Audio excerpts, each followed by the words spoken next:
Namaskar, a warm welcome to all news and Indian perspective on All India Radio. This is Anita Anand and with me is VC Pramod bringing glimpses of the major developments of the day from across the globe. Over the next half an hour, we shall bring you the latest from the world of politics, economy, sports, entertainment and more. The headlines. External Affairs Minister S. Jaishankar holds talks with Russian counterpart Sergei Lavrov in Moscow, says time-tested and trust-based India-Russia relationship remains very strong and continues to grow. US President Joe Biden says that military mission in Afghanistan will conclude on 31st of August. Haiti police says group of 28 foreign mercenaries responsible for President Jovenel Moise's assassination. Government of India appeals to people not to lower guard as coronavirus threat remains. India's defence minister says country looks forward to working closely with Israel to deepen defence cooperation and strategic partnership. In Wimbledon tennis, Matteo Berrettini enters the final of men's singles, defeating Hubert Hurkacz. Novak Djokovic faces Denis Shapovalov in the other semi-final. And in women's cricket, India to clash with England in first T20 match in Northampton.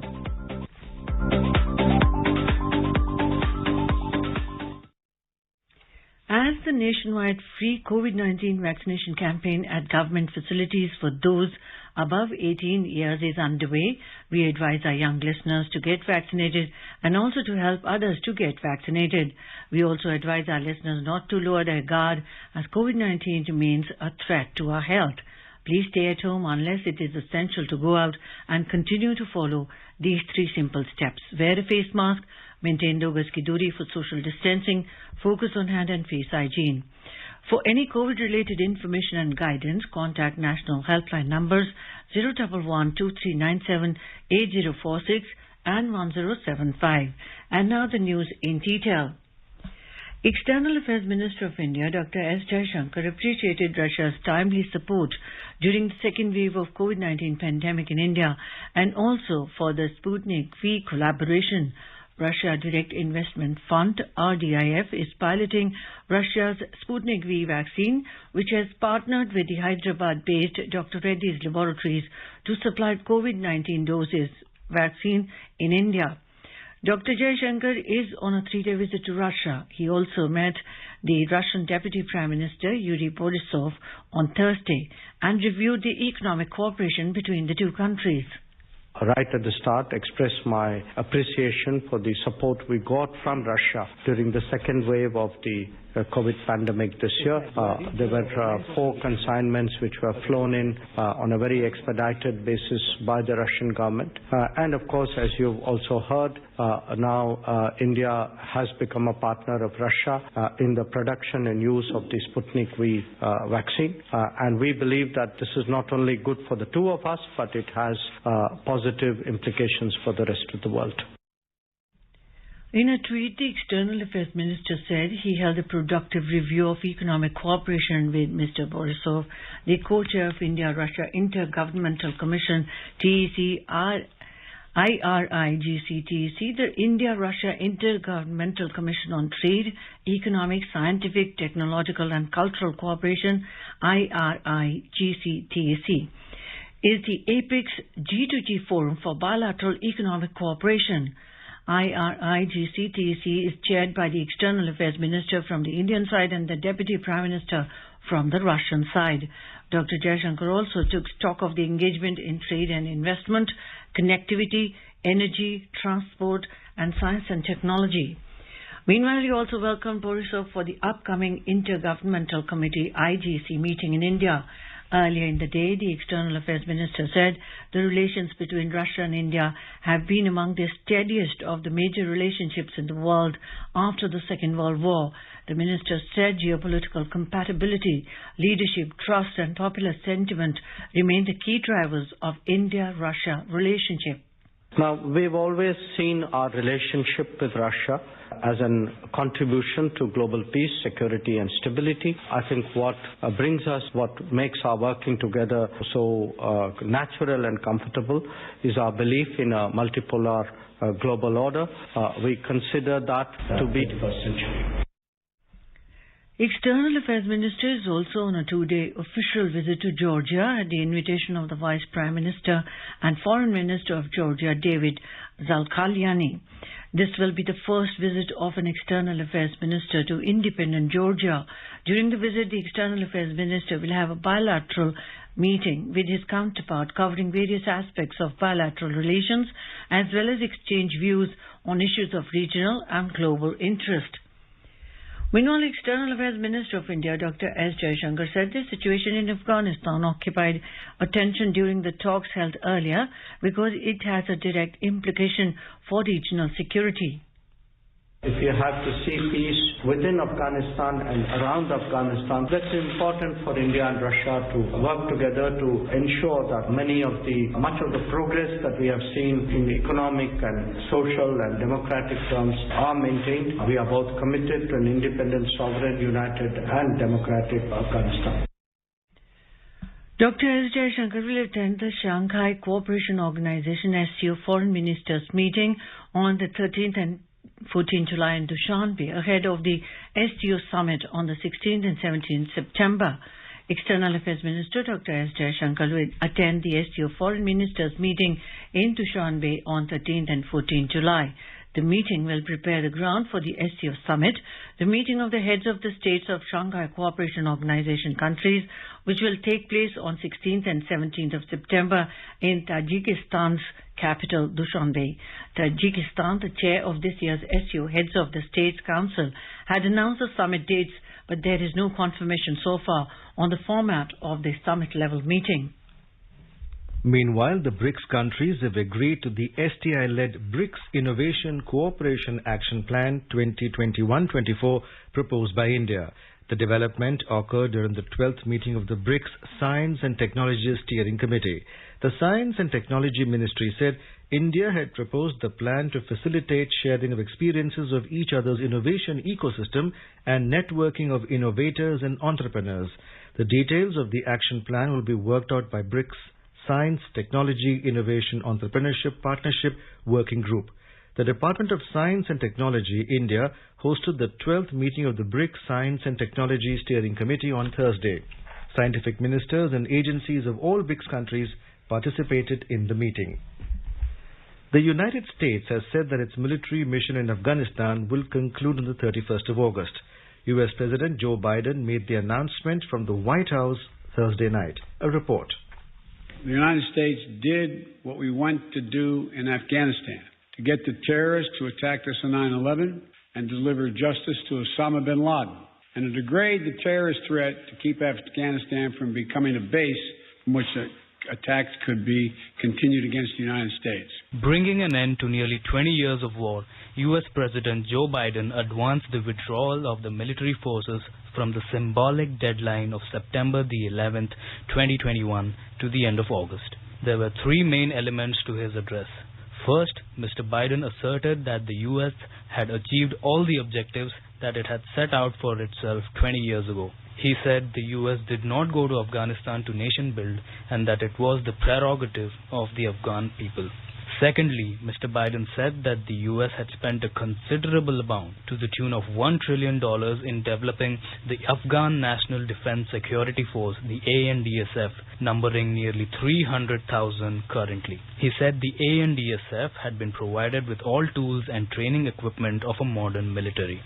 Thirdly, Mr. Biden addressed the concerns over the Afghan nationals who rendered assistance to the U.S. and NATO forces during the war. Mr. Biden said that a special immigrant visa is being expedited for such Afghans. He added that relocation flights to safely evacuate them from possible Taliban retribution will start by the end of this month. Answering media queries at the end of his address, Mr. Biden asserted that peace in Afghanistan would require greater engagement from the regional and international stakeholders. However, Mr. Biden laid out a caveat that Afghanistan has never been a unified country and a modus vivendi with Taliban is the only way to peace and security. Pawan for World News, AIR. Meanwhile, the Taliban have captured a major border crossing between Afghanistan and Iran. This was informed by the Afghan officials. The Islam Kala crossing is one of the biggest trade gateways to Iran. The Taliban are rapidly retaking land across Afghanistan as the US-led missions removes the last of its troops. Taliban officials claim that they have taken control of 85% of territory in Afghanistan. Other estimates have put the amount of territory the Taliban controls at more than a third of the country's 400 districts, including an arc of land from the Iranian border in the west to the frontier with China on the other side of the country. The Americans earlier this week quietly departed from Bagram Airfield, a sprawling base that was the center of US operations in Afghanistan and once held tens of thousands of troops. The Afghan government on Friday acknowledged that the loss of the Islam Kala border crossing in Herat province. Russia on Friday said the Taliban had taken control of about two-thirds of the Afghan-Tajik border in a swift advance. Russian Foreign Ministry spokeswoman Maria Zakharova said Moscow was urging all sides in Afghanistan to show restraint. Afghan President Ashraf Ghani has insisted that Afghan security forces are capable of keeping the Taliban at bay, and Afghan forces appear to have retaken lost ground in some areas. In Haiti, the police have said that a group of 28 foreign mercenaries, including retired Colombian soldiers, assassinated Haiti's President Jovenel Moïse earlier this week. Most were detained after a gun battle at a house in the capital Port-au-Prince, where they were holed up. According to reports, police say they are still searching for the masterminds behind the attack. In the early hours of Wednesday, a group of gunmen broke into the president's home in the capital, Port-au-Prince, and shot him and his wife. His wife, Martine, was seriously injured and has been flown to Florida for treatment, where she is said to be in a stable condition. Police said that the hit squad included 15 Colombians and 2 Haitian Americans. The motive for the attack is still unclear. However, Haiti's interim Prime Minister, Claude Joseph, told the news agencies that the 53-year-old president may have been targeted because he was fighting corruption. India's Defence Minister Rajnath Singh on Friday held a telephonic conversation with Deputy Prime Minister and Minister of Defence of Israel, Lieutenant General Benjamin Gantz. Mr. Singh congratulated him on assuming the charge of Deputy Prime Minister and Minister of Defence of Israel. In a tweet, the minister said he looks forward to working closely with Israel to deepen defence cooperation and advance the strategic partnership. Mr. Singh also thanked him for his assistance provided to India by Israel for handling the COVID-19 pandemic. Meanwhile, the United States welcomed the announcement that Israel and Jordan agreed to conclude trade agreements that strengthen civilian cooperation between the two countries. The agreement was concluded by King Abdullah II and Foreign Minister Safadi of Jordan and Prime Minister Bennett and Foreign Minister Lapid of Israel. In a statement, the U.S. State Department said that it will support the Palestinian people by allowing increased trade between Jordan and the West Bank. The statement added that the agreements will improve Jordan's access to fresh water by an additional 50 million cubic meters this year and allow Jordan's exports to the West Bank to increase from $160 million a year ago to $700 million. India has joined consensus on the UN Security Council's Syrian humanitarian resolution. In a tweet, India's permanent representative to the UN, Ambassador Tirumurthy, said that India calls for enhanced and effective humanitarian assistance to all Syrians without discrimination, politicization or preconditions, and consistent with sovereignty, independence and territorial integrity of Syria. This is All India Radio giving you the world news. The centre is disseminating awareness of national helpline numbers for the benefit of citizens during the COVID-19 pandemic. The helpline number of the Health and Family Welfare Ministry is 1075. The Child Helpline number is 1098. For senior citizens of Delhi, Karnataka, Madhya Pradesh, Rajasthan, Tamil Nadu, Telangana, Uttar Pradesh and Uttarakhand, the helpline number is 14567. The helpline number of National Institute of Mental Health and Neurosciences, NIMHANS, for psychological support is 08046110007. Ayush COVID-19 Counselling Helpline number is 14443 and MyGov WhatsApp Help Desk number is 9013151515. Welcome back to the World News. The government of India has strongly appealed to the people not to lower their guard in the fight against coronavirus as the threat of virus remains. Addressing the media in New Delhi, Joint Secretary in the Health Ministry, Love Agarwal, referred to Prime Minister Narendra Modi's remarks during his first meeting with the Council of Ministers about violation of COVID-appropriate behavior by the people. Speaking about the current situation of pandemic, Mr. Agarwal said that the country is registering a continuous decline in daily cases of COVID-19 and further increase in the rate of recovery from infection in the past 7 to 8 weeks. He said the overall recovery rate has reached the mark of 97.2%. During the media briefing, Niti Aayog member Health Dr. V.K. Paul also reiterated the government's appeal, saying that people must take all precautionary measures and follow COVID-appropriate behavior like wearing of masks and maintaining social distance at all times, including tourist sites. He said that complacency in the fight against the pandemic may have serious effects and cases will go up like other countries. Meanwhile, India has crossed yet another milestone in the COVID vaccination drive as the total vaccination coverage has crossed the 37 crore mark. Union Health Ministry has termed it India's landmark achievement in the fight against COVID-19. On the vaccination of pregnant women, Dr. Paul said the guidelines for vaccination of pregnant women have been issued last week after deep discussions and evaluation of scientific data. He said that scientific data is in favor of pregnant women receiving the 3 vaccines.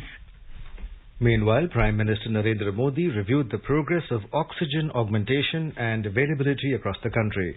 During the review meeting, officials briefed the Prime Minister about the progress on installation of pressure swing absorption PSA oxygen plants across the country. More than 1,500 PSA oxygen plants are being set up across the nation. The Prime Minister was informed that once all PSA oxygen plants coming up through PM CARES would be functional, they would support more than 4 lakh oxygenated beds. Now let's take a look at the coronavirus updates from around the world. The US has announced that more than 2 out of 3 adults in the country have at least 1 shot. In a statement, the White House said that as a country, the US is closer than ever to ending this pandemic and getting back to normal. Pfizer and BioNTech said on Thursday they would soon seek authorization from regulators for a 3rd dose of their COVID-19 jab to be administered in the United States and the European Union. The drug makers said a 3rd shot of their COVID-19 vaccine could boost immunity against more contagious variants. South Korea will raise COVID-19 restrictions to their highest level in the South Seoul metropolitan area starting next week. South Korean Prime Minister Kim Boo-kyum warned on Friday that the surge in cases had reached the maximum crisis level. The death toll in the devastating fire at a juice factory at Roopganj in Narayanganj near Dhaka climbed to 52 after 49 bodies were recovered from the building. Initial reports had indicated that 3 people died after some people jumped out of the burning building to save themselves. The death toll may rise further as the search and rescue operation is still continuing. A massive fire broke out in the 6-story building on Thursday evening, which was brought under control by the Fire Services Department in the early hours today. The injured people were admitted to the Dhaka Medical College and Hospital, DMCH, and the US Bangla Medical College Hospital in Roopganj. The cause of the fire is yet unknown. Many parts of China have been hit by floods and mudslides after a round of torrential rains hit the country. The downpour that started in the early July 2021 triggered floods and mudslides in eastern and southern China. As per media reports, a huge mudslide damaged more than 100 homes and killed livestock in southwestern Sichuan province. Prasar Bharati special correspondent in Beijing reports that more than 1,000 residents were evacuated. In Anhui province, the heavy downpour caused rivers to burst their banks, flooding farmland and villages. In Hunan province, village homes were submerged by flooding from nearby rivers. Stranded residents had to be rescued from their flooded homes. The country's northeast region has also seen frequent rains this year, resulting in floods in the basins of the Heilongjiang and Nanjiang rivers. And now a report from the business world. BSE Sensex fell 183 points, 0.35% to trade at 52,386. The NSE Nifty also slipped 38 points, 0.24% to trade at 15,690. In global equity markets, the Asian shares traded mixed. Majority of the Asian shares fell to 2-month lows as confidence took a battering over the global spread of the Delta virus variant and worries it could stall a worldwide economic revival. Singapore's Straits Times Index climbed 0.8% and Hong Kong's Hang Seng gained 0.7%. On the other hand, South Korea's Kospi plunged 1.1% and Japan's Nikkei 225 fell 0.6%. China's Shanghai Composite Index ended flat. European stocks logged gains in intraday trade. Crude oil prices rose for the second day in a row. In intraday trade, Brent crude prices were trading around $74.70 per barrel. Back home, gold prices fell around 70 rupees at the multi-commodity exchange for August contracts. Gold was trading at 47,650 rupees per 10 grams. Silver prices also slipped around 60 rupees to trade at 68,900 rupees per kilogram for September contracts when reports last came in. And the rupee appreciated by 8 paise to close at 74 rupees and 64 paise against the US dollar. Arjun Chaudhary for World News, All India Radio. Moving on to sports. In Wimbledon tennis, 7th seed Matteo Berrettini has entered the finals of the men's singles. Berrettini defeated 14th seed Hubert Hurkacz 6-3, 6-0, 7-6, 6-4. In the second semi-final, world number 1 Novak Djokovic locked horns with 10th seeds Denis Shapovalov. The Serb came back from a breakdown to take the first set 7-6.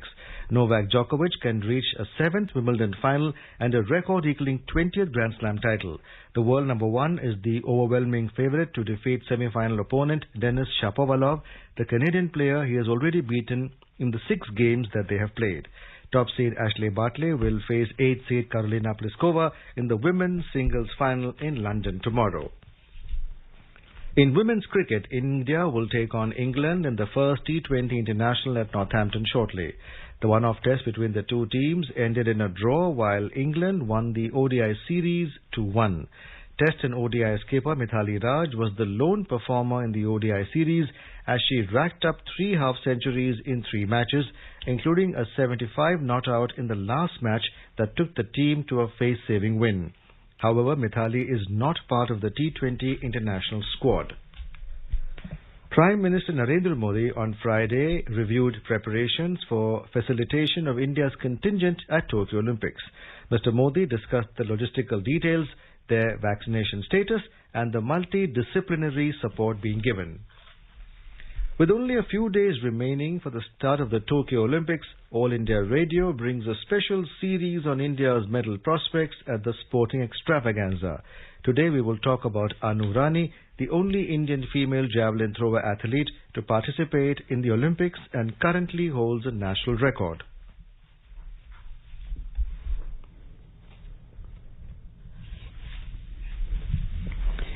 Prime Minister Narendra Modi has thanked Prime Minister Sheikh Hasina of Bangladesh for what he described as her thoughtful gesture of sending mangoes. In his letter addressed to Prime Minister Hasina, Mr. Modi said that it was a pleasant reminder of the generous hospitality extended to him during the recent visit to Dhaka. Prime Minister Modi said that the cooperation between the two countries has continued to flourish in all areas of bilateral relations despite the disruption caused by the COVID-19 pandemic. He expressed happiness that the follow-up discussion and initiatives have taken place despite these disruptions. Prime Minister Sheikh Hasina had sent a consignment of Haribhanga mangoes for President Ramnath Kovind and Prime Minister Narendra Modi on 4th of July. Haribhanga is a special variety of mango grown mostly in the Rangpur area of Bangladesh. Prime Minister Hasina also sent mangoes for the Chief Ministers of West Bengal, Mizoram, Tripura, Assam and Meghalaya as a gesture of goodwill. India and the United Kingdom held the inaugural meeting of the India-UK Financial Markets Dialogue virtually Thursday evening. The dialogue was established at the 10th Economic and Financial Dialogue in October last year to deepen bilateral ties in the financial sector. The dialogue was held by led by senior officials from the Indian side by the Ministry of Finance and from UK Treasury, with participation from Indian and UK independent regulatory agencies, including the Reserve Bank of India, the Securities and Exchange Board of India, International Financial Services Centre Authority, Insurance Regulatory and Development Authority of India, the Bank of England, and the Financial Conduct Authority. Discussions during the dialogue were focused on 4 themes: Gujarat International Finance Tech City, GIFT City, India's flagship international financial centre, banking and payments, insurance and capital markets. Following the government-to-government discussion on these issues, private sector partners were invited to the discussion. The City of London Corporation's Capital Markets Working Group presented their work on the Indian corporate bond market, and the India-UK Financial Partnership presented their recommendations on the UK-India financial services relationship, particularly on development of GIFT City as global services hub. As two driven economies, both sides agreed that there is significant scope for strengthening the financial services cooperation between India and the UK. India's Finance Minister Nirmala Sitharaman on Friday participated virtually in the G20 High-Level Tax Symposium on Tax Policy and Climate Change. The symposium was organized by G20 Italy ahead of the third G20 Finance Ministers and Central Bank Governors meeting. Speaking on the occasion, Ms. Sitharaman highlighted that in India, fiscal policy options are used for better environmental outcomes and concessional tax rates are in place to promote use of renewables. She shared India's innovative policy mix for better environmental outcomes such as New Energy Map of India, digital innovation and emerging fuels, Solar Alliance for enabling clean energy, promotion of energy efficiency and afforestation. Information and Broadcasting Secretary Amit Khare has said that India will virtually showcase its cultural and cinematic heritage to the world at the Cannes Film Festival. Speaking at the inauguration of the Virtual India Pavilion, he said India will also showcase the advancement it has made in the spheres of filmmaking. He said this year marks the beginning of the 75th year celebration of India's independence, what the Prime Minister Narendra Modi has termed as Azadi Ka Amrit Mahotsav. Now let's take a look at the major developments around the world as reported in the foreign press. Globe and Mail reports that US adds 14 Chinese companies to economic blacklist over alleged forced labor in Xinjiang. The Guardian says Iran and Russia move to fill diplomatic vacuum in Afghanistan. Financial Times writes top Fed official warns Delta variant poses threat to global recovery. Wall Street Journal reports Pakistan, after rooting for Afghanistan's Taliban, faces a blowback. A quick look at the headlines once again. External Affairs Minister S. Jaishankar holds talks with the Russian counterpart Sergei Lavrov in Moscow, says time-tested and trust-based India-Russia relationship remains very strong and continues to grow. US President Joe Biden says that military mission in Afghanistan will conclude on the 31st of August. Haiti police says group of 28 foreign mercenaries responsible for President Jovenel Moise's assassination. Government of India appeals to people not to lower their guard as the coronavirus threat remains. India's defense minister says country looks forward to working closely with Israel to deepen defense cooperation and strategic partnership. In Wimbledon tennis, Matteo Berrettini enters the final of the men's singles, defeating Hubert Hurkacz. Novak Djokovic faces Denis Shapovalov in the other semi-final. And in women's cricket, India to clash with England in first T20 match in Northampton. India is celebrating the 151st birth anniversary of Mahatma Gandhi. Before we end, let us listen to his favorite bhajan, Vaishnav Jan, by artists from South Sudan on their National Day, celebrating a decade of independence.